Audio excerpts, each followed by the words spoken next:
الرحمن الرحیم۔ قیام اللیل میں پڑھے گئے 26ویں پارے کے مطالب کا خلاصہ سماعت فرمائیں۔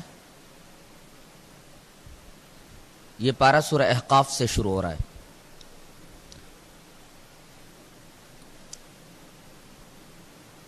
اعوذ باللہ من الشیطان الرجیم، بسم اللہ الرحمن الرحیم۔ حامیم تنزیل الکتاب من اللہ العزیز الحکیم۔ ما خلقنا السماوات والارض وما بینہما الا بالحق واجل مسمى۔ بعض لوگوں کا خیال یہ ہے کہ زمین کے اوپر خلا ہے، اور خلا کا مطلب ہم کیا لیتے ہیں؟ بالکل خالی۔ اللہ فرما رہا ہے ایسا نہیں ہے، خلا ہے ہی نہیں، ہر چیز ملا ہے۔ خلا کے اندر بھی ہماری بے شمار مخلوقات موجود ہیں، اب وہ مخلوقات کیسی ہیں ہمیں ہی ان مخلوقات کے بارے میں علم ہے۔ خلا محض خلا نہیں ہے، اس لیے کہ آیت کریمہ کا ترجمہ یہ ہے، ما خلقنا السماوات والارض وما بینہما الا بالحق۔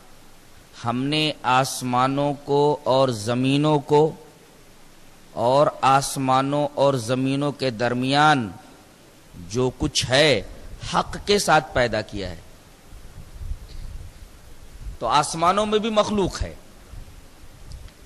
زمین پر بھی مخلوق ہے، اسی طرح زمین اور آسمانوں کے درمیان جسے ہم لوگ خلا سمجھتے ہیں وہ محض خلا نہیں ہے، وہاں بھی اللہ تبارک و تعالیٰ کی مخلوقات موجود ہیں۔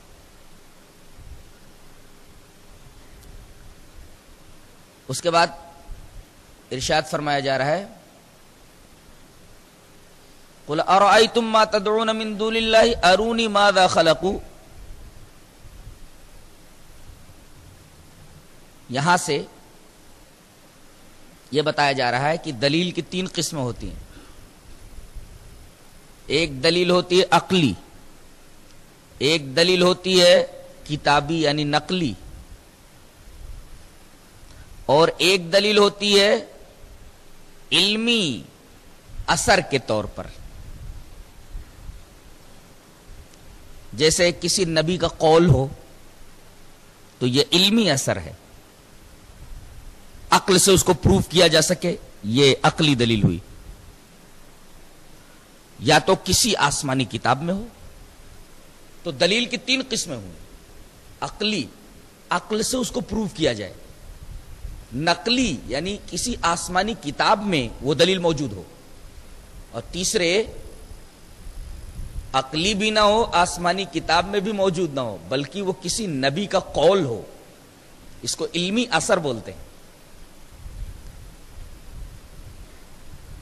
اب اگر تم یہ کہتے ہو کہ شرک کا جو اسٹینڈ ہے، شرک کا جو موقف ہے وہ درست ہے،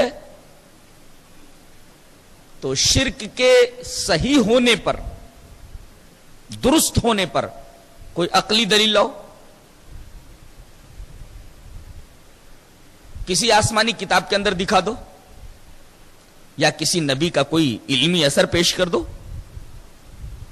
جب شرک کے موقف کی درستگی پر نہ تو کوئی عقلی دلیل پیش کر سکتے ہو، نہ کوئی نقلی دلیل پیش کر سکتے ہو، نہ کوئی علمی اثر لا سکتے ہو، یہ اس بات کی کھلی ہوئی دلیل ہے کہ شرک کے پیچھے کوئی مستحکم بنیاد نہیں ہے،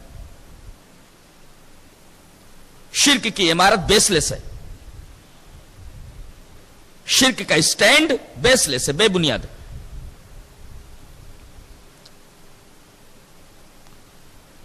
اس کے بعد ارشاد فرمایا جا رہا ہے، وَمَنْ أَضَلُّ مِمَّنْ يَدْعُو مِن دُونِ اللَّهِ مَن لَّا يَسْتَجِيبُ لَهُ إِلَى يَوْمِ الْقِيَامَةِ وَهُمْ عَن دُعَائِهِمْ غَافِلُونَ۔ اس آدمی سے زیادہ گمراہ کون ہو سکتا ہے جو ایسے لوگوں کو مدد کے لیے پکارتا ہے جو قیامت تک اس کی بات کا جواب نہیں دے سکتا، اور ایسے لوگ جن کو وہ پکارتا ہے وہ اس کی پکار سے غافل ہیں۔ یہ آیت کریمہ بتا رہی ہے کہ جن بزرگوں کو دفن کر دیا گیا مدفون بزرگوں تک ہماری دعا پکار نہیں پہنچتی ہے.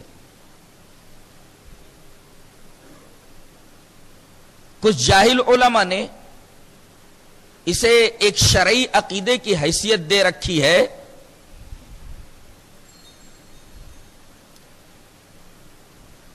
کہ مردوں سے استغاثہ کیا جا سکتا ہے،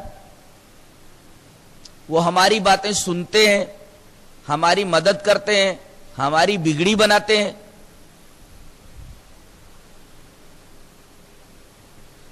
اور اس طریقے کی آیتیں بتوں کے متعلق مانتے ہیں. ان کی اس خبیث تعویل کی وجہ سے شرک و بدعت کی ایک راہ کھل گئی ہے، راہ ہموار ہو گئی ہے. جبکہ اس میں صاف صاف یہ کہہ دیا گیا ہے کہ اس آدمی سے زیادہ گمراہ کون ہو سکتا ہے جو ایسے لوگوں کو پکارتا ہے جو لوگ قیامت تک اس کی بات کا جواب نہیں دے سکتے، اور وہ لوگ ان کی پکار سے غافل ہیں.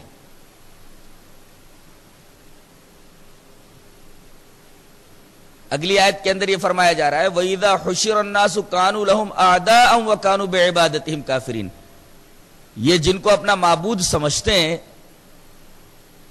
جن کو اپنا فریاد رس سمجھتے ہیں، اپنا غوث سمجھتے ہیں، کل قیامت کے دن جب لوگوں کو جمع کیا جائے گا تو وہی لوگ ان کے دشمن ہو جائیں گے اور ان کی عبادت کا انکار کریں گے.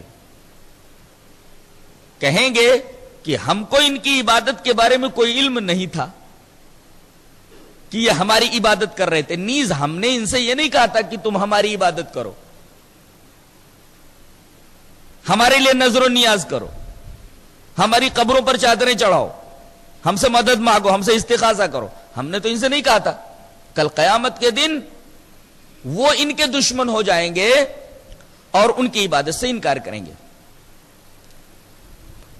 عقلی طور پر بھی یہ بات سمجھ میں آتی ہے کہ یہاں سے کوئی آدمی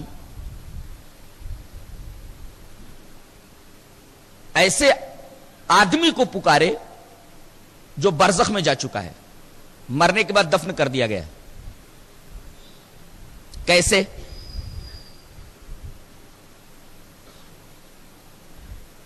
مشرکین جن کو اپنا معبود مانتے ہیں، جن کی پوجا کرتے ہیں، جن کی عبادت کرتے ہیں، وہ 3 قسموں میں منحصر ہے. یا تو وہ نباتات و جمادات ہیں، پتھر یا درخت ہیں، ان کی پوجا کرتے ہیں، یا اللہ کے نیک بندے ہیں، ان کے مرنے کے بعد ان کی قبر بنا لی گئی اور ان کو اپنا معبود بنا لیا گیا، مسجود بنا لیا گیا. تیسری قسم اللہ کے نافرمان بندے جو دنیا میں اپنی بندگی کی طرف دعوت دیتے تھے اور خدا بنے بیٹھے تھے. تو معبودوں کی یہ 3 قسم ہوئی. نباتات اور جمادات، پیڑ اور پتھر، یہ تو ہماری پکار نہیں سنتے ہیں، یہ تو بالکل ظاہر ہے. دنیا میں بھی نہیں سنتے اور نہ تو ان کے سننے کے بارے میں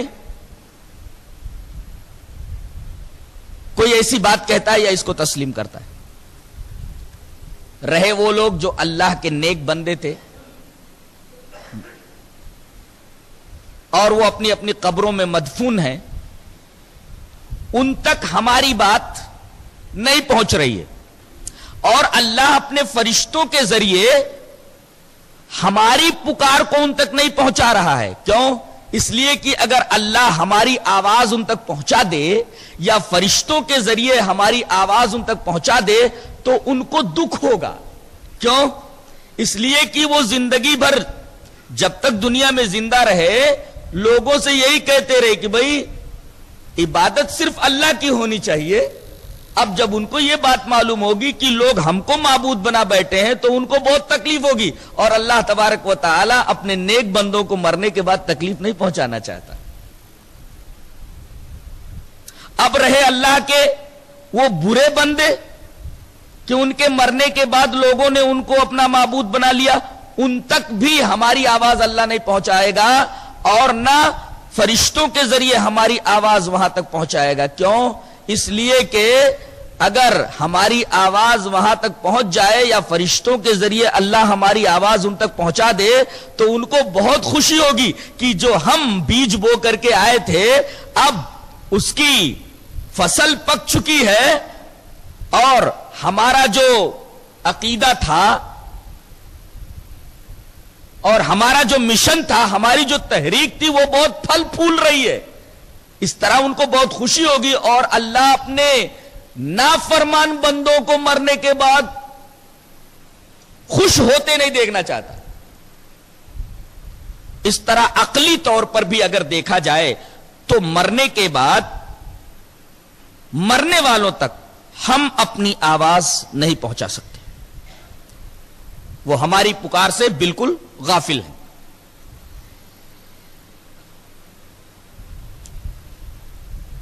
آپ یہاں یہ اعتراض کر سکتے ہیں کہ حدیث میں تو ہے کہ جب دفن کر کے لوگ قبر سے 40 قدم تک جاتے ہیں تب تک مردہ ان کے قدموں کی آہٹیں سنتا ہے۔ جواب اس کا یہ ہے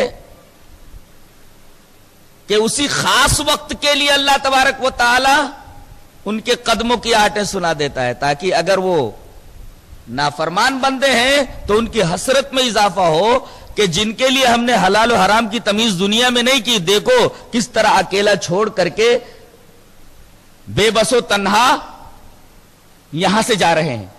حسرت میں اضافہ کرنے کے لیے تھوڑی دیر کے لیے جانے والوں کے قدموں کی آہٹیں انہیں سنا دی جاتی ہیں، یہ خاص وقت کے لیے۔ اور اللہ نے فرمایا جگہ جگہ انک لا تسمع الموتى، آپ تم مردوں کو اپنی باتیں نہیں سنا سکتے، ہاں اللہ چاہے تو وہ سنا سکتا ہے خاص وقت کے لیے۔ جیسے نبی کریم صلی اللہ علیہ وسلم میدان بدر میں اس کنویں کے پاس آئے جس کنویں کے اندر مشرکین کی لاشوں کو ڈال دیا گیا تھا، اور آپ نے ان کو خطاب کر کے فرمایا کہ کیا تم لوگوں نے اب جان لیا نا کہ اللہ تبارک و تعالی نے ہم سے جو وعدہ کیا تھا وہ پورا کر دکھایا، وہ وعدہ حق تھا۔ تو صحابہ کرام نے پوچھا کہ اللہ کے رسول آپ ان سے مقتولین سے تو اس طرح بات کر رہے ہیں جیسے کہ آپ زندوں سے بات کر رہے ہیں۔ تو نبی کریم صلی اللہ علیہ وسلم نے ارشاد فرمایا وہ اس وقت، دیکھیں خاص وہ اس وقت میری بات تم سے زیادہ سن رہے ہیں۔ دیکھو اس خاص وقت کے لیے اللہ تبارک و تعالی نے اپنے نبی کی بات ان تک پہنچا دی تاکہ ان کی حسرت میں اضافہ ہو۔ اس سے عموماً یہ نہیں سمجھا جا سکتا اور عموم پر استدلال نہیں کیا جا سکتا کہ عام طور پر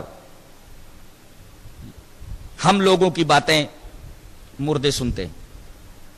اس کے بعد یہ ارشاد فرمایا گیا قل ما كنت بدعا من الرسل وما ادری ما يفعل بي ولا بكم ان اتبع الا ما يوحى الي۔ آپ کہہ دیجئے میں کوئی انوکھا رسول نہیں ہوں، مجھ سے پہلے جو رسول گزرے ہیں وہ میری ہی طرح انسان تھے، میری ہی طرح بشر تھے۔ میں یہ دعویٰ نہیں کرتا کہ میں عالم الغیب ہوں، میں یہ دعویٰ نہیں کرتا میں حاضر و ناظر ہوں، میں یہ دعویٰ نہیں کرتا میں خدا ہوں، میں یہ دعویٰ کرتا ہوں کہ میں اللہ کا رسول ہوں۔ رہا میرے ساتھ کیا معاملہ کیا جانے والا ہے، تمہارے ساتھ کیا معاملہ کیا جانے والا ہے مجھے معلوم نہیں۔ وما ادری ما يفعل بي ولا بكم، تمہارے ساتھ کیا ہونے والا ہے میرے ساتھ کیا ہونے والا ہے مجھے معلوم۔ ان اتبع الا ما يوحى الي، بس میں تو صرف وحی کی اتباع کرتا ہوں، یعنی وحی کے ذریعے جو بات معلوم ہو جاتی ہے بس میں اسی وحی کی اتباع کرتا ہوں۔ یہ دیکھیں صاف صاف فرما دیا گیا کہ نبی نہ تو حاضر و ناظر ہوتا ہے نہ عالم الغیب ہوتا ہے، اور وہ بشر ہی ہوتا ہے عام رسولوں کی طرح، جیسے کہ تمام کے تمام رسول بشر تھے۔ آپ نے فرمایا میں کوئی انوکھا رسول نہیں ہوں، اس سے پہلے جیسے رسول گزرے وہ بشر ہی تھے، اسی طرح میں بھی بشر ہی ہوں۔ اس کے بعد ایک بڑی عجیب و غریب حقیقت بیان کی جا رہی ہے وَوَصَّيْنَا الْإِنسَانَ بِوَالِدَيْهِ إِحْسَانًا حَمَلَتْهُ أُمُّهُ كُرْهًا وَوَضَعَتْهُ كُرْهًا وَحَمْلُهُ وَفِصَالُهُ 30 شهرًا حَتَّى إِذَا بَلَغَ 40 سَنَةً۔ اس طریقے کی بات کہی گئی ہے۔ یہاں تک کہ آدمی جب 40 سال کا ہو جاتا ہے، دیکھیے یا 40 سنہ 40 ایئرس، اب دیکھیے یہ 40 سال کا حوالہ دیا گیا ہے. اس کا مطلب یہ ہے کہ انسان کی زندگی میں 40 سال کی بڑی اہمیت ہے، تبھی تو 40 سال کا حوالہ دیا گیا. اشارہ اس بات کی طرف ہے کہ 40 سال کی عمر میں انسان کی کتاب زندگی کا ایک چیپٹر، انسان کی کتاب زندگی کا ایک باب بند ہو جاتا ہے، ایک چیپٹر کلوز ہو جاتا ہے اور وہاں سے ایک دوسرا چیپٹر کھلتا ہے. تصور یہ دینا ہے کہ اگر کوئی آدمی 40 سال کی عمر تک نہیں سدھرتا تو 70 سال کی عمر میں بھی وہ سدھرے گا نہیں. گویا کہ شعور کی دہلیز میں قدم رکھنے کے بعد 40 سال تک اس کے بیچ کا جو دورانیہ ہے، جو وقفہ ہے، یہ بننے اور بگڑنے کا ہے. اگر آدمی 40 سال تک بن گیا تو 40 سال کے بعد اس کی زندگی سیدھے راستے پر گزرے گی، اور اگر بگڑ گیا تو 40 سال کے بعد بہت کم لوگ سدھرتے ہیں، اللہ ماشاء اللہ. 40 سنہ کہہ کر 40 ایئرس کہہ کر کے اللہ تبارک و تعالی نے اسی حقیقت کی طرف اشارہ فرمایا ہے کہ 40 سال کی عمر انسان کی زندگی میں بہت بڑی اہمیت رکھتی ہے.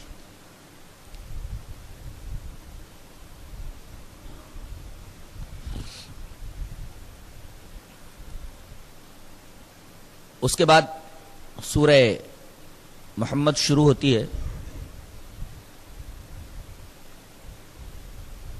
عام طور پر یہ اعتراض کیا جاتا ہے کہ اسلام میں غلامی کا بھی تصور ہے. صحابہ کے غلام ہوا کرتے تھے، باندیاں ہوا کرتی تھی. یہ اعتراض اسلام کے اوپر کیا جاتا ہے. حالانکہ اگر دیکھا جائے تو معاملہ اس کے برعکس ہے، اس لیے کہ قدیم زمانے سے یہ غلامی کی رسم چلتی چلی آ رہی تھی. اسلام ہی وہ مذہب ہے، شریعت محمدیہ وہ شریعت ہے جس نے سب سے پہلے غلامی کے خلاف آواز اٹھائی. یہاں تک کہ آدمی قسم توڑے تو غلام آزاد کرے. دیکھیں کہا گیا 3 چیزوں میں سے ایک چیز کرے، اس میں ایک غلام آزاد کرنا بھی ہے.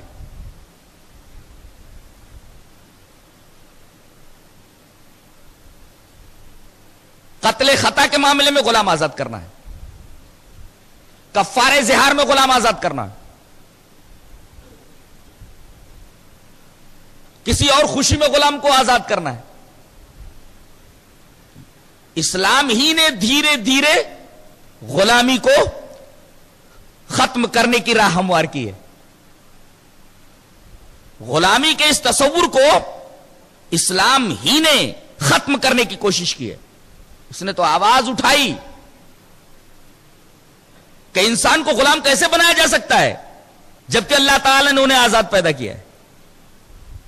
لیکن قدیم زمانے سے چلتی آ رہی اس رسم کو ایک ہی ضرب میں، ایک ہی وقت میں ختم نہیں کیا جا سکتا تھا. دھیرے دھیرے اللہ کے رسول صلی اللہ علیہ وسلم نے اس کی راہ ہموار کر دی، اور بعد میں صحابہ کرام رضوان اللہ تعالی علیہم اجمعین اسی راستے کے اوپر، اسی روٹ کے اوپر چلے. نبی کے زمانے میں جو قیدی آتے تھے لڑائی میں، اب بتائیے ان کے ساتھ 3 ہی سلوک کیا جا سکتا تھا. یا تو انہیں قتل کر دیا جائے، قیدی بنا کر کے لائے گئے جنگی قیدی، یا تو اب انہیں قتل کر دیا جائے، یا چھوڑ دیا جائے، یا غلام بنا لیا جائے. اب دیکھیے اگر انہیں چھوڑ دیا جائے تو یہ بھی درست نہیں، اس لیے کہ پھر جمع ہو کر کے اسلام کے خلاف محاذ آرا ہو سکتے تھے، محاذ آرائی کر سکتے تھے، تو ان کا چھوڑنا خطرناک تھا. دوسری صورت رہ گئی کہ انہیں قتل کر دیا جائے. قتل بھی اس وجہ سے مناسب نہیں تھا کہ ان میں سے بہت سارے لوگ بہت اچھی اچھی صلاحیتوں کے مالک ہوتے تھے. اگر سب کو قتل کر دیا جائے تو بہت ساری صلاحیتیں لے کر کے لوگ اس دنیا سے چلے جاتے. اب تیسری شکل باقی رہ گئی کہ انہیں نہ تو چھوڑا جائے اور نہ قتل کیا جائے. اب کیا کیا جائے؟ کسی غیر آباد جزیرے میں چھوڑایا جائے؟ وہ بھی نہیں ہو سکتا تھا. اب ایک ہی صورت متعین ہو گئی کہ ان کو غلام بنا لیا جائے، لیکن کچھ قوانین کے ساتھ کہ ان کے اوپر ظلم و تعدی کو روا نہ رکھا جائے، ان کے حقوق کی پوری نگہداشت کی جائے، ان کو اپنے جیسا انسان سمجھا جائے، بھائیوں جیسا سلوک کیا جائے. آپ صحابہ کرام کی زندگیاں اٹھا کر کے دیکھیں، پڑھیں، تو آپ کو یہ معلوم ہوگا کہ اولاً تو انہوں نے غلامی کو پسند ہی نہیں کیا. جو لوگ قیدی بن کر کے آتے تھے، غلام بنا لیے جاتے تھے، جنگ میں جو پکڑ کر کے آتے تھے ان کو غلام جو بنا لیا جاتا تھا، ان کے ساتھ صحابہ کرام رضوان اللہ تعالی علیہم اجمعین بھائیوں جیسا سلوک کرتے تھے، ان کے حقوق کی پوری نگہداشت کرتے تھے. اور وہ ایسی غلامی تھی کہ ہزاروں آزادیاں اس غلامی کے اوپر قربان کر دی جائیں. لہذا اسلام کے اس آئین غلامی کے اوپر جو اعتراض کیا جاتا ہے، یہ اعتراض لا علمی کی بنیاد پر کیا جاتا ہے، اور اعتراض کرنے والوں کو اسلام کی صداقت کا اور حقانیت کا صحیح طریقے سے علم نہیں.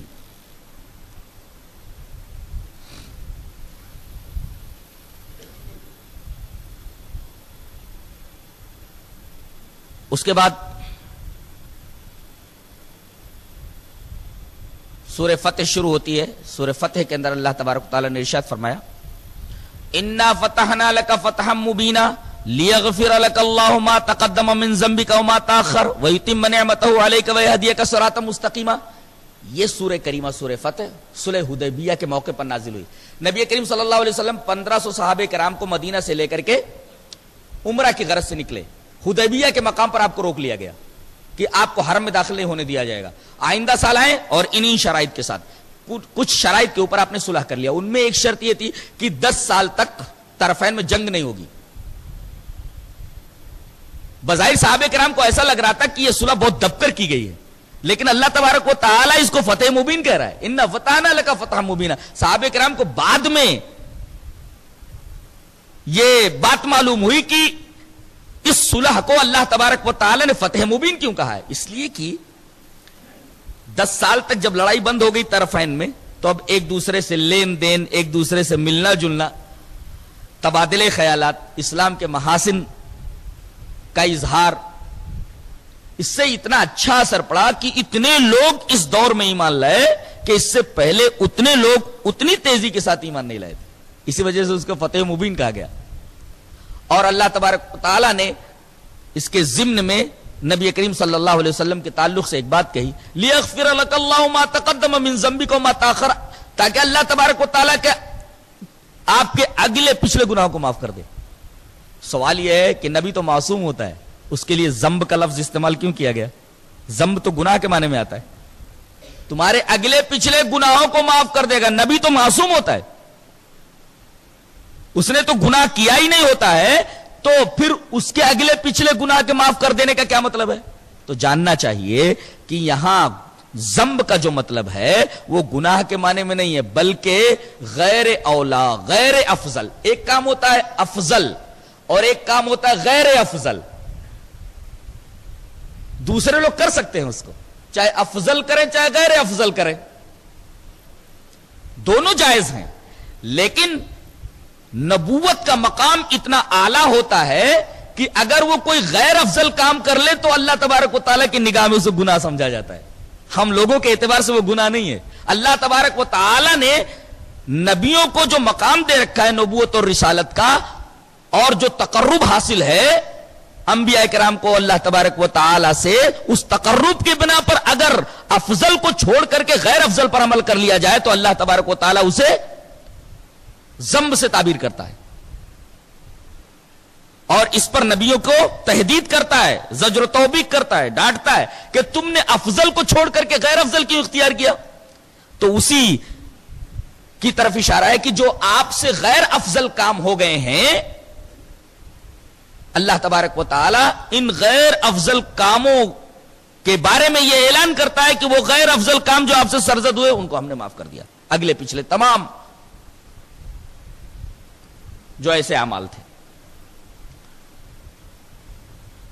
حضرت انس رضی اللہ تعالیٰ عنہ سے ایک روایت ہے کہ جب یہ سورہ کریمہ اتری تو نبی کریم صلی اللہ علیہ وسلم کے پاس آئے اور کہا کہ اللہ کے رسول مبارک ہو، آپ کو تو اللہ تبارک و تعالی نے معاف فرما دیا، آپ کے لیے اتنی بڑی خوشخبری دے دی ہے، ہم لوگوں کا کیا ہونے والا ہے؟ آپ کو تو جنت کی بشارت دے دی گئی، آپ جنت میں جائیں گے، آپ کو خوشخبری دے دی گئی، مبارک ہو، لیکن ہمارا کیا ہوگا؟ تو اگلی آیت کے اندر اللہ تبارک و تعالی نے صحابہ کرام کے بارے میں فرمایا ہے لِيُدْخِلَ الْمُؤْمِنِينَ وَالْمُؤْمِنَاتِ جَنَّاتٍ تَجْرِي مِن تَحْتِهَا الْأَنْهَارُ، صحابہ اور صحابیہ یہ سب بھی نبی کریم صلی اللہ علیہ وسلم کے ساتھ جنت کے اندر جائیں گے۔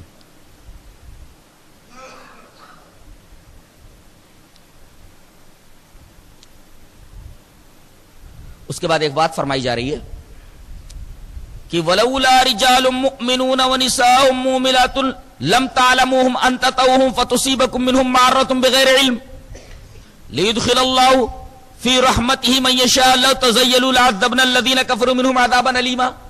یہ آیت کریمہ بتا رہی ہے کہ جب تک کسی بستی میں اللہ کے چند نیک بندے رہتے ہیں تب تک عذاب الہی ان کے اوپر نازل نہیں ہوتا، یعنی اللہ اپنے نیک بندوں کی اتنی قدر فرماتا ہے کہ اس کے چاہنے والے جس قریہ کے اندر، جس بستی کے اندر ہوں، ان چند نفوس قدسیہ کی وجہ سے، اللہ کے ان چند اچھے بندوں کی وجہ سے عذاب الہی ٹال دیا جاتا ہے۔ عام طور پر پوری بستی کو تباہ نہیں کیا جاتا، ان کی وجہ سے انہیں بچا لیا جاتا ہے، پوری بستی بچا لی جاتی ہے عذاب کے لپیٹ میں آنے سے۔ اور آگے فرمایا گیا لو تزیلوا لعذبنا الذین کفروا، اگر یہ اس بستی سے چلے جائیں تو اللہ تبارک تعالیٰ ان کے اوپر عذاب نازل کر دے، گویا کہ عذاب الہی جو رکا ہوا ہے اللہ کے انہی نیک بندوں کی وجہ سے رکا ہوا ہے۔ تو کہیں یہ دیکھو کہ گناہ عام ہو چکے ہیں، شرارتیں عام ہو گئی ہیں، فحاشی اور عریانی عام ہو چکی ہے، پھر بھی اس کے بعد اللہ کا عذاب اس بستی کے اوپر نہیں آتا، اس قریہ کے اوپر نہیں آتا۔ اس کی وجہ یہاں ہمیں معلوم ہوئی کہ ٹھیک ہے آوے کا آوا بگڑ گیا ہے، لیکن ایسے ماحول میں اللہ کے چند نیک بندے تو موجود ہوں گے جن کی وجہ سے عذاب الہی نازل نہیں کیا جاتا، اور پوری بستی عذاب الہی سے محفوظ رہتی ہے۔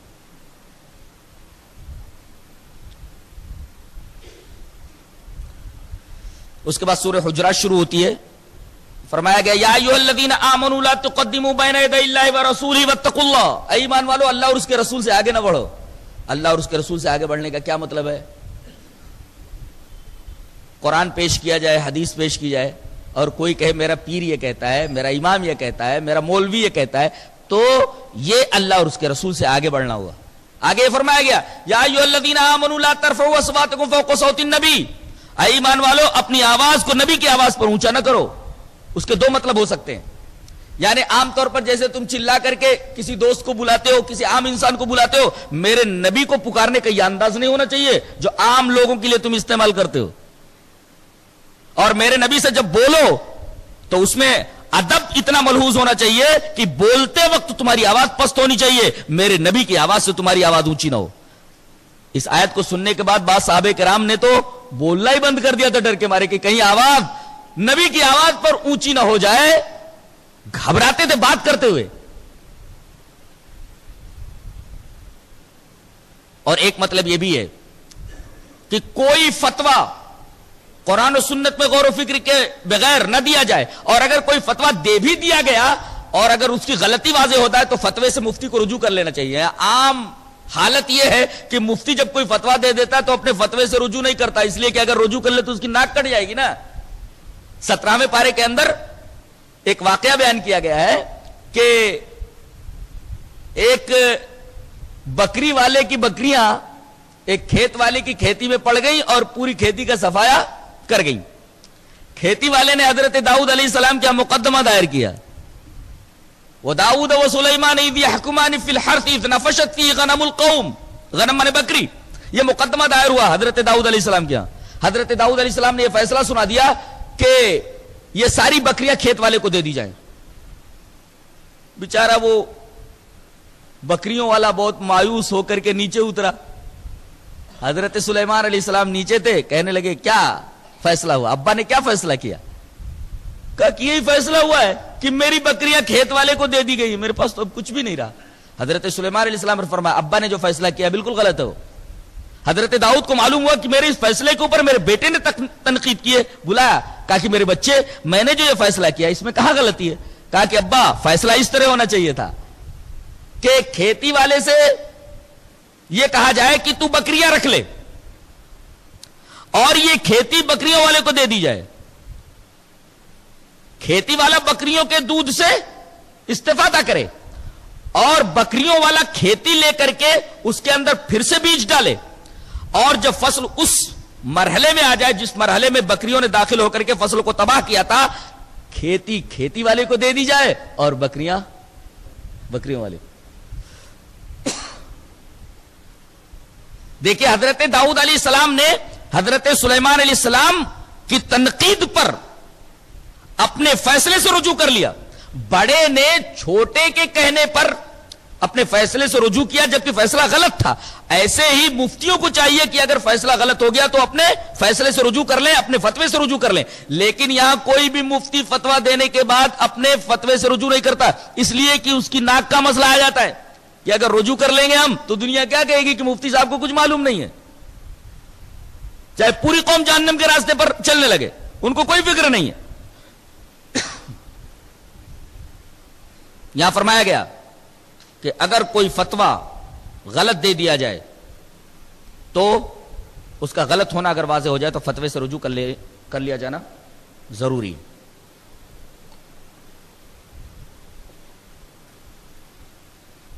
اس کے بعد یہ ارشاد فرمایا گیا کہ دو مومن آپس میں لڑ پڑیں, آپس میں قتل و قتال بھی کر لیں, تب بھی مومن ہی رہتے ہیں.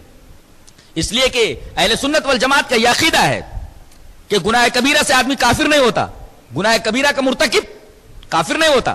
جیسے حضرت عائشہ رضی اللہ تعالی عنہ اور حضرت علی میں جنگ جمل ہوئی, تقریباً 9000 صحابہ مارے گئے.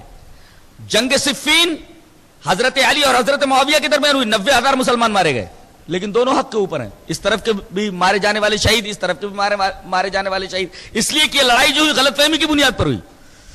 یعنی لڑائی ہونے کے بعد بھی دونوں طرف کے لوگ حق پر اور دونوں طرف کے لوگ مومن. اس کا مطلب یہ نہیں ہوا کہ دو پارٹیاں آپس میں لڑ جائیں, مومنوں کو دو گروہ آپس میں لڑ جائیں تو مومن رہتے ہی نہیں ہیں.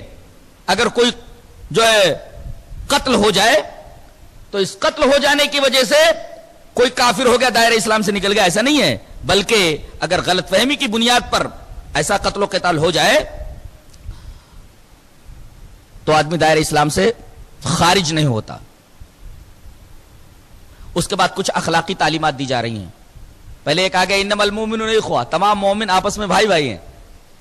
اب بولیے ایک بھائی بھائی سے دشمنی رکھے صحیح ہے؟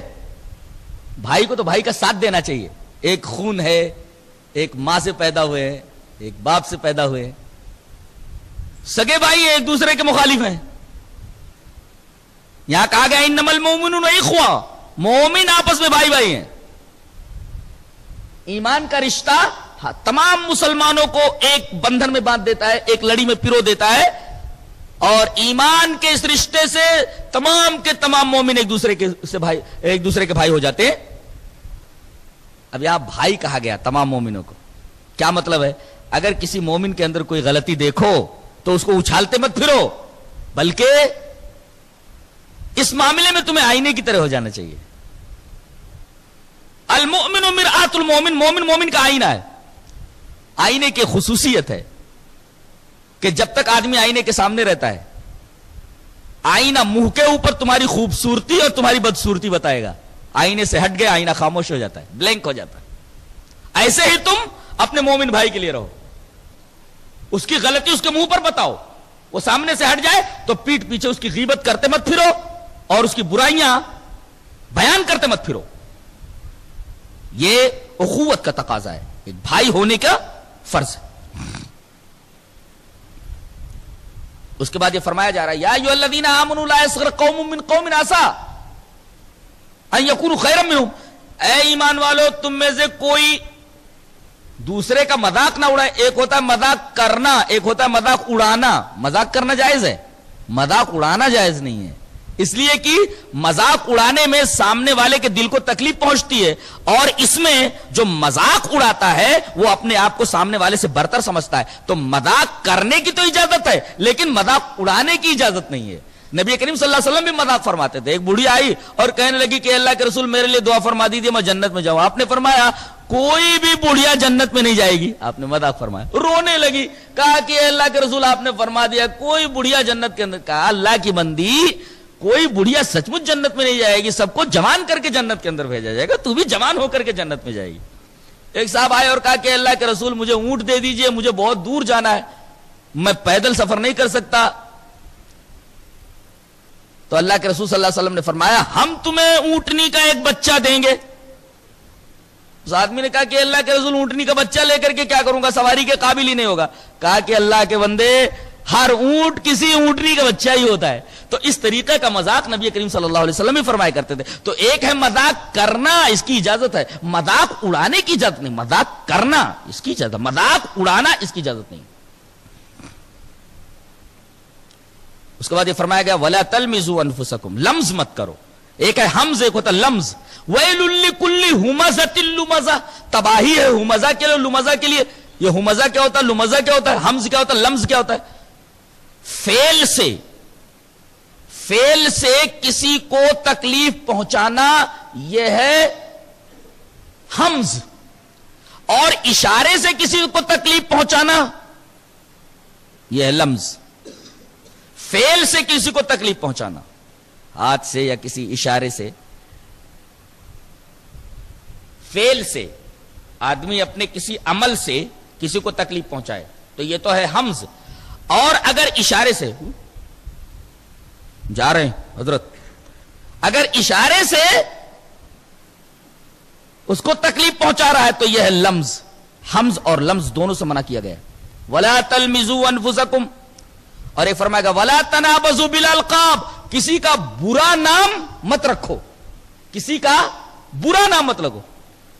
فلاں کالیا، کالیا بولتے یہ برا نام ہے اس کا برا نام مت رکھو۔ وَلَا تَنَابَزُوا بِالْأَلْقَابِ، کسی کا برا نام مت رکھو۔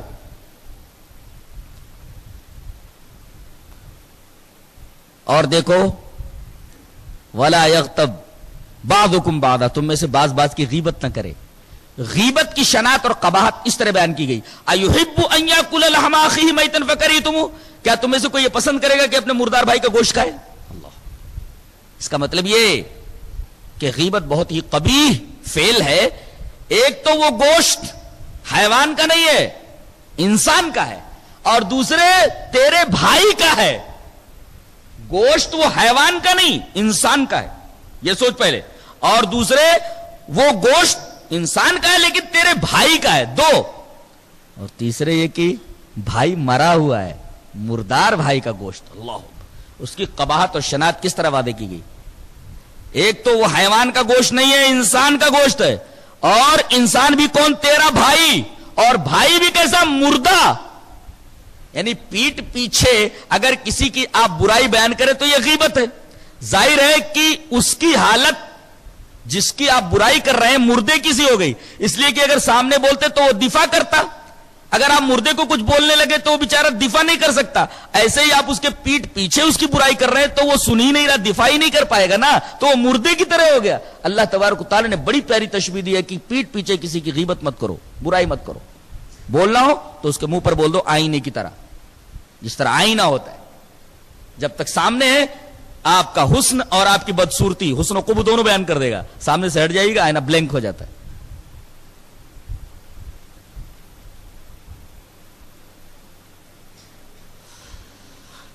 اس کے بعد سورہ قاف شروع ہوتی ہے، ایک بڑی عجیب حقیقت بیان کی جا رہی ہے جو آج سائنٹیفک فیکٹ کی حیثیت رکھتی ہے۔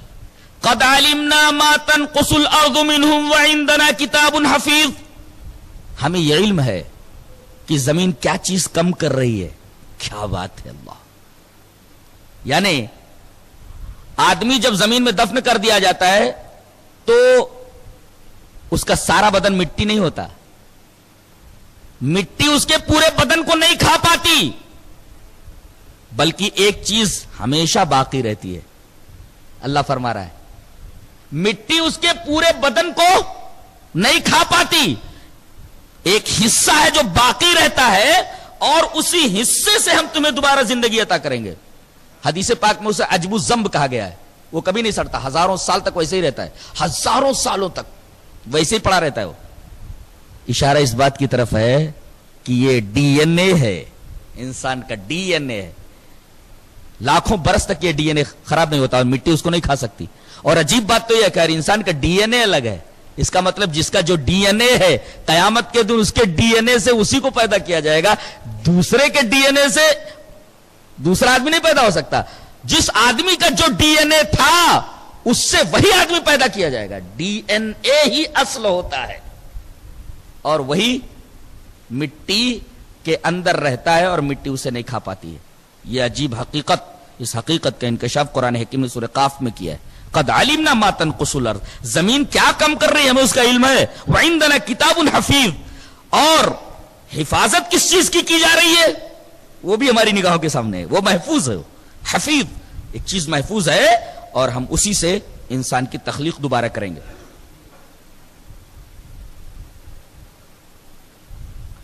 اس کے بعد یہ فرمایا گیا کہ فرشتے 4 قسم کے ہیں.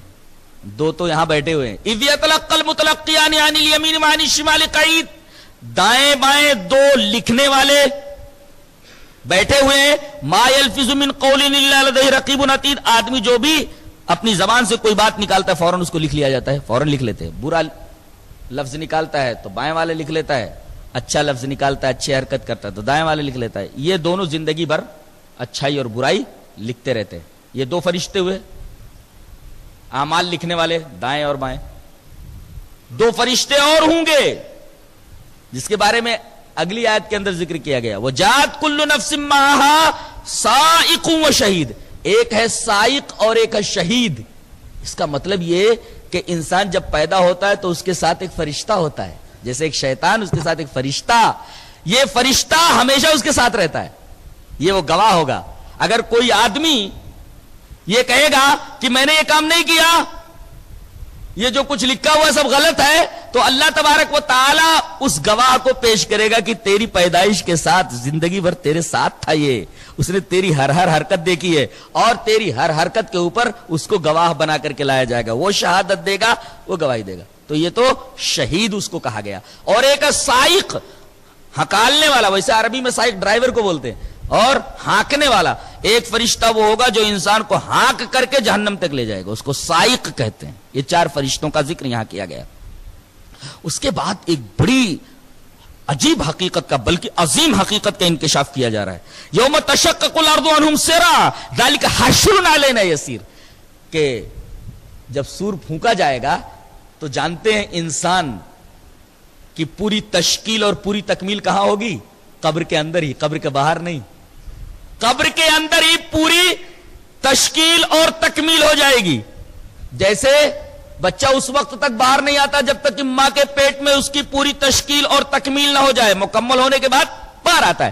ایسے ہی اس زمین میں تمہیں دفن کر دیا گیا, تو اس زمین کے اندر جب تم دفن کر دیے گئے, مٹی نے تم کو کھا لیا. جہاں تمہاری قبر ہے وہاں ڈی این اے موجود ہے. اس ڈی این اے سے سور پھونکے جانے کے بعد تمہاری پوری تشکیل ہوگی, تمہارا جسم بنایا جائے گا, روح پھونکی جائے گی. اور پھر جیسے روح پھونکے جانے کے بعد بچہ پورا بن گیا, روح پھونک دی گئی, بچہ پھر اس کے بعد دنیا میں قدم رکھتا ہے, ایسے ہی تمہاری پوری کی پوری تشکیل اور تکمیل تمہارے جسم کی قبر کے اندر ہوگی. اور یوم تشقق الارض عنہم سرا, پھر زمین پھٹے گی, پھٹنے کے بعد تم اپنی قبروں سے باہر نکل پڑو گے. اور جب سب اپنی اپنی قبروں سے باہر نکلیں گے تو عالم کیا ہوگا؟ جیسے حشرات الارض ہوتے, جو حشر فرمایا گیا. حشر یہاں حشرات الارض کے معنی میں نہیں, لیکن حشر کا لفظ ذہن کی جو رہنمائی کرتا ہے وہ اسی طرف, ہماری طرف. یہ حشر کرنا, یہ جمع کرنا بہت آسان ہے یہاں جمع کرنے کے معنی میں, اور یہاں یہ معنی بھی لیا جا سکتا ہے کہ جب لوگ زمین سے اٹھنا شروع ہو جائیں گے، زمین پھٹے گی اور آدمی نکلنا شروع ہو جائے گا، حالت ایسی ہوگی جیسے برسات کے موسم میں پہلی بارش پر بہت سارے حشرات الارض، بہت سارے کیڑے مکوڑے زمین سے نکل کر کے لا تعداد بھاگنے لگتے ہیں۔ سوال یہ ہے، یہ بھاگتے کس طرف ہیں؟ جواب دیا جائے، بھاگتے کس طرف؟ جس طرف روشنی رہتی ہے اس طرف نکل نکل کر کے بھاگتے ہیں۔ اس کا مطلب سب لوگ قبر کی اندھیاریوں سے زندہ ہو کر کے نکلیں گے، انہی حشرات الارض کی طرح لا تعداد، کثیر تعداد میں، جن کو گنا نہیں جا سکتا۔ ایک جگہ ارشاد فرمایا گیا، یوم یخرجون من الاجداث کانہم جراد منتشر، اس طرح اپنی قبروں سے نکلیں گے جیسے بکھری ہوئی ٹڈیاں۔ عام طور پر ہمارے بوڑھے بتاتے ہیں کہ پہلے ٹڈیاں ہمالیہ پہاڑ کی طرف سے آتی تھیں تو اتنی کثیر تعداد میں ہوتی تھی کہ اگر سورج کے محاذات میں آ جاتی تھی، یہ پورا لشکر ٹڈیوں کا سورج کے محاذات میں آ جاتا تھا تو زمین پر سورج کی روشنی نہیں پہنچتی تھی، اندھیرا ہو جاتا تھا، اتنی تعداد میں ہوتی تھی یہ ٹڈیاں، اور جس کھیت پر بیٹھ جاتی تھی تھوڑی دیر کے اندر پورے کھیت کو صاف کر کے اڑ جاتی تھی۔ اللہ تعالیٰ نے بکھری ہوئی ٹڈیوں سے تشبیہ دی کہ اس طرح قبروں سے نکلیں گے، اور یہاں حشر کہہ کر کے ذہن کو اس طرف متبادر کیا گیا ہے کہ جیسے حشرات الارض برسات کے موسم میں پہلی بارش کے وقت کثیر تعداد میں نکلتے ہیں، اور نکل کر کے بھاگتے کدھر ہیں؟ روشنی کی طرف۔ گویا ایک روشنی ہوگی، اسی روشنی کی طرف انسان نکل نکل کر کے بھاگے گا، قبر کی اندھیاریوں سے نکل کر، قبر کی تاریکیوں سے۔ کیا حال ہوگا، اللہ اکبر، سوچ کر کے روکتے کھڑے ہو جا رہے ہیں۔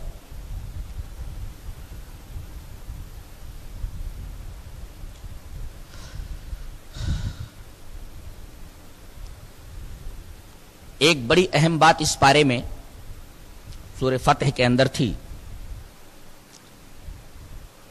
وہ بھی یہیں اسی مقام پر ذہن میں رکھ لیں۔ حدیبیہ کے مقام پر نبی کریم صلی اللہ علیہ وسلم نے حضرت عثمان غنی رضی اللہ تعالیٰ عنہ کو بطور ایلچی، بطور قاصد، ایمبیسڈر مکہ والوں کے پاس بھیجا تھا۔ خبر یہ اٹھی، پھیلی کہ عثمان غنی کو قتل کر دیا گیا، ایک تو آپ کے داماد اور دوسرا ایمبیسڈر کا قتل، جو کسی آئین میں، کسی قانون میں جائز نہیں تھا۔ نبی کریم صلی اللہ علیہ وسلم کو بہت غصہ آیا، ایلچی کا قتل۔ آپ نے موت پر بیعت کروائی۔ بعض صحابہ کرام نے جوش اور جذبے میں آ کر کے کئی بار موت کی بیعت کی، اور ایک درخت کے نیچے یہ بیعت ہو رہی تھی۔ اللہ تبارک و تعالیٰ نے ارشاد فرمایا، ان الذین یبایعونک انما یبایعون اللہ، آپ کے ہاتھ پر جو بیعت کر رہے ہیں در حقیقت اللہ کے ہاتھ پر بیعت کر رہے ہیں۔ اے میرے نبی، آپ کے ہاتھ پر بیعت کرنے والے در حقیقت ہمارے ہاتھ پر بیعت کر رہے ہیں۔ بیعت 3 قسم کی ہوتی ہے، 2 قسمیں جائز ہیں، تیسری قسم ناجائز ہے، بدعت اور شرک ہے۔ ایک بیعت ہوتی تھی نبی کے ہاتھ پر، وہ مذہبی بیعت، دینی بیعت۔ یہ دینی بیعت صرف نبی کے لیے خاص ہے۔ صحابہ کرام نبی کریم صلی اللہ علیہ وسلم کے ہاتھ پر جو بیعت کرتے تھے وہ دینی بیعت تھی۔ نبی چلا گیا اس دنیا سے، آپ یہاں سے تشریف لے گئے، وہ بیعت ختم ہو گئی۔ دوسری بیعت خلیفہ کی بیعت، تاکہ اسلام کا سیاسی نظام قائم رہے۔ تو جب خلیفہ ہوا کرتے تھے تو ان کے ہاتھوں پر جو بیعت ہوتی تو وہ سیاسی بیعت ہوتی تھی، تاکہ اسلام کا جو سیاسی نظام ہے اس کے اندر کوئی رخنا نہ پڑے، انتشار پیدا نہ ہو۔ تو خلیفہ کے ہاتھ پر بیعت کرنا وہ ضروری ہوتا تھا، یہ بھی اسلام میں جائز ہے۔ اور تیسری بیعت جو پیروں کے ہاتھوں پر ہوتی ہے، باباؤں کے ہاتھ پر ہوتی ہے، مرشدوں کے ہاتھ پر ہوتی ہے، اس طریقے کی بیعت در حقیقت بدعت ہے، اور اس طریقے کی بیعت کا کوئی تصور شریعت اسلامیہ میں نہیں ہے۔ نبی کے ہاتھ پر دینی بیعت، خلیفہ کے ہاتھ پر سیاسی بیعت، باباؤں کے ہاتھ پر کوئی تیسری بیعت اور کسی طریقے کی کوئی بیعت، تیسری بیعت کا کوئی تصور اسلام کے اندر نہیں ہے۔ یہ جو مرشدوں کے ہاتھ پر بیعت وغیرہ ہوتی ہے بدعت ہے، اس کا کوئی ثبوت اسلام میں نہیں ہے۔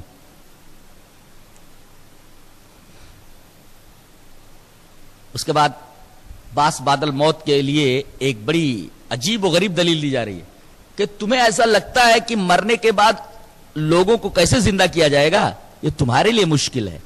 وَإِنَّهُ لَحَقٌّ مِثْلَ مَا أَنَّكُمْ تَنْطِقُونَ، میرے لیے تو بالکل اس طرح آسان ہے جیسا تم بولتے ہو. دیکھو بولنے میں آدمی کو کوئی پریشانی ہوتی ہے کیا؟ کوئی پریشانی نہیں ہوتی.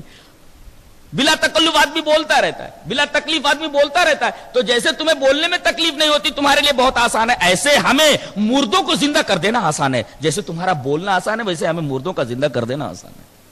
کتنی قدرت والا ہے، کتنی عجیب و غریب قدرت. اس کے بعد حضرت ابراہیم علیہ السلام کا قصہ بیان کیا جا رہا ہے، اس میں مہمان نوازی کے آداب بتائے جا رہے ہیں. هل اتاک حدیث ضیف ابراہیم المکرمین، کیا آپ کے پاس خبر نہیں آئی حضرت ابراہیم علیہ السلام کے معزز مہمانوں کی؟ یہ وہ فرشتے ہیں جو لوط علیہ السلام کی بستی کو الٹنے جا رہے تھے. پہلے چچا کے پاس آئے. لوط علیہ السلام بھتیجے ہوتے ہیں حضرت ابراہیم کے، حضرت ابراہیم چچا ہیں.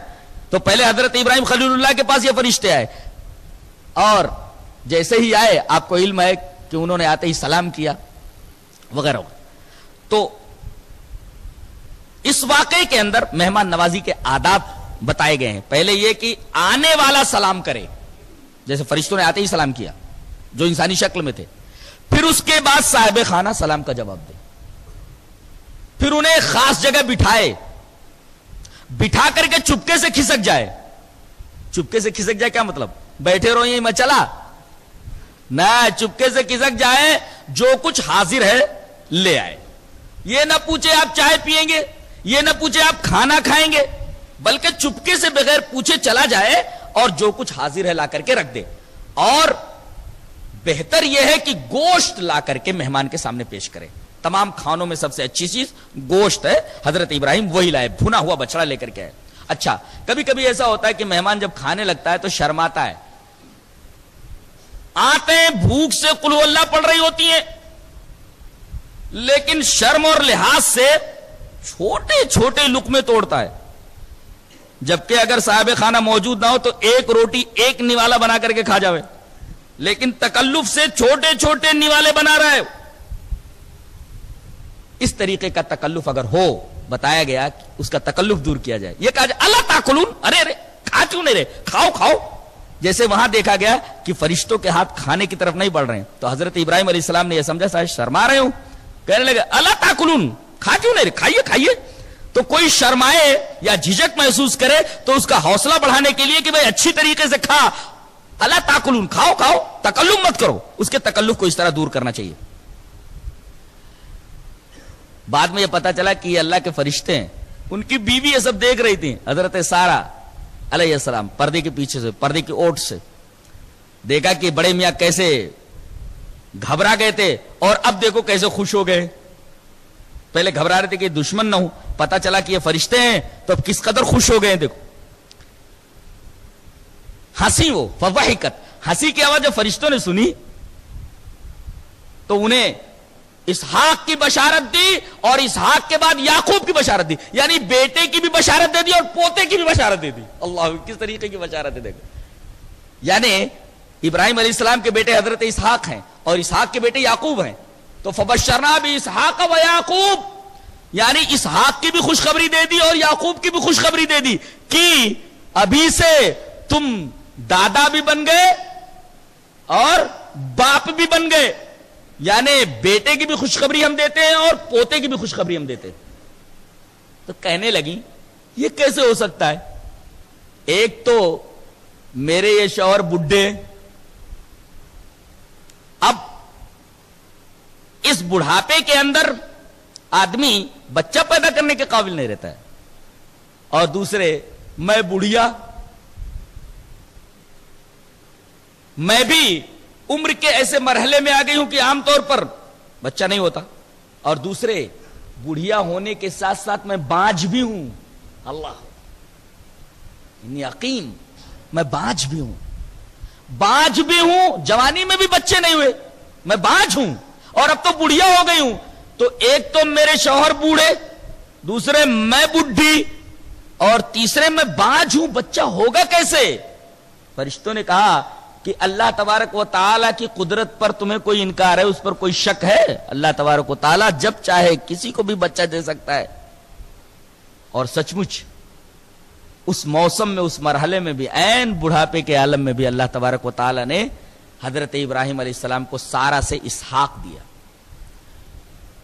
اور حضرت ابراہیم ہی وہ نبی ہیں، اللہ کا یہ خلیل ایسا ہے کہ جتنے انبیاء آئے سب ان کے بیٹے تھے، سب ان کے بیٹے تھے، یہاں تک کہ جناب محمد رسول اللہ صلی اللہ علیہ وسلم انہی کے بیٹے ہیں۔ آپ سب کے روحانی باپ ہیں، جتنے بھی انبیاء دنیا میں آئے سب کے روحانی باپ حضرت ابراہیم علیہ السلام۔ اسحاق سے نسل چلی، یعقوب، یوسف، یہ پورا سلسلہ ہے۔ جانتے ہیں آپ کہ حضرت ابراہیم علیہ السلام کے جو دو بیٹے اسحاق اور اسماعیل، اسحاق سے ایک لمبی نسل چلی اور اس سلسلے میں بے شمار انبیاء کرام آئے، جتنے انبیاء کرام آئے سب اسحاق ہی کی نسل سے آئے، صرف ایک نبی حضرت اسماعیل علیہ السلام کی نسل سے آئے، صرف ایک نبی، وہ ہے جناب محمد الرسول اللہ صلی اللہ علیہ وسلم۔ جتنے نبی ہیں وہ سب اسحاقی ہیں، اور جناب محمد الرسول اللہ صلی اللہ علیہ وسلم اکلوتے نبی ہیں جو اسماعیلی ہیں۔ یہ وہی ہیں جن کو اللہ تبارک و تعالی نے ذبح کا شرف بخشا ہے، اسماعیل ذبیح اللہ، ان کے بیٹے ہیں جناب محمد الرسول اللہ صلی اللہ علیہ وسلم۔ خلاصہ یہ نکلا کہ حضرت ابراہیم خلیل اللہ وہ ہستی ہیں کہ تمام انبیاء کرام ان کے بیٹے ہیں، تمام انبیاء کرام کا سلسلہ انہی سے نکلا ہے۔ یہ حضرت ابراہیم علیہ السلام کی بہت بڑی خصوصیت اور بہت بڑی فضیلت ہے۔ یہ رہا قرآن حکیم کے 26ویں پارے کے مطالب کا خلاصہ۔ اللہ ہمیں نیک عمل اور اچھی سمجھ کی توفیق عطا فرمائے۔ وآخر دعوانا الحمدللہ رب العالمین۔